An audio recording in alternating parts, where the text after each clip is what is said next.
3. Okay, with me today I have Royce Adams. Royce is going to demonstrate for us while we go through the teaching of the 40-yard dash start.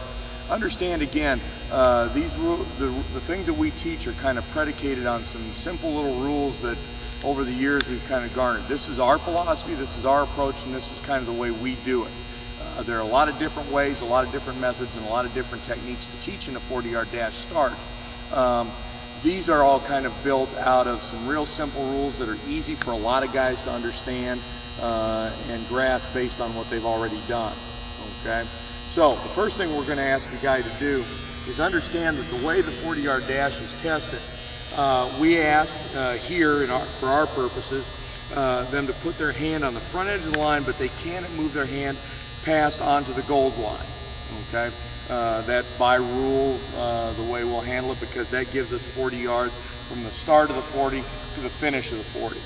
Okay?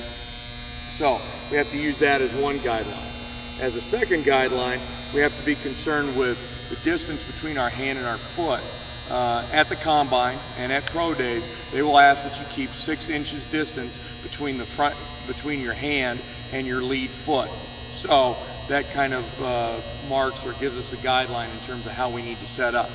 Understand that in a 40-yard dash start, this is like a little bit like a track start, except we don't have blocks. What we're trying to do is generate force with our legs by providing ground force against the ground to push us out of the starting position. We don't have the benefit of having blocks. So this is what kind of defines our form and what we're looking to accomplish. Okay, so what we'll ask our athletes to do first is we'll ask them to go ahead and here, step out of the way for just a second. What we'll ask them to do is put their lead foot level with the back of the line.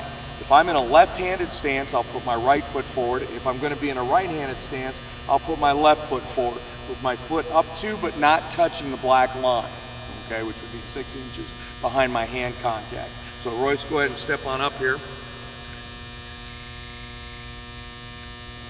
Then what we'll do is we'll go ahead and to set their back foot distance, we simply do that by going ahead and kneeling down. When we kneel down, we want our knee level with the ball of our lead foot. We want the knee level with the ball of our lead foot. Okay? That'll, generally speaking, set us an appropriate distance between the 2 feet without having to really go through a process of measuring it out and that kind of thing. We want to then form what will be, for all intents and purposes, the base of our tripod. We have obviously our lead foot. Now we're going to put our hand down. That hand should be just to the outside of in Royce's case, his left knee. You'll want that hand back right here, right at the front edge of the white line. Okay, base is set properly. We're in a 4-point stance right now, and then what we'll simply do from that point is go ahead and elevate our hips, keeping our front knee at 90 degrees. Okay, this allows us to generate ground force effectively against the ground. There should be pressure on both feet. We should feel some pressure. Then we're going to take our off arm, or our right arm in this case, off the ground, cocking that arm back to the hip, okay, with our elbow at approximately 90 degrees. From this position then, we'll work on our explosion and acceleration out. Go ahead and stand up.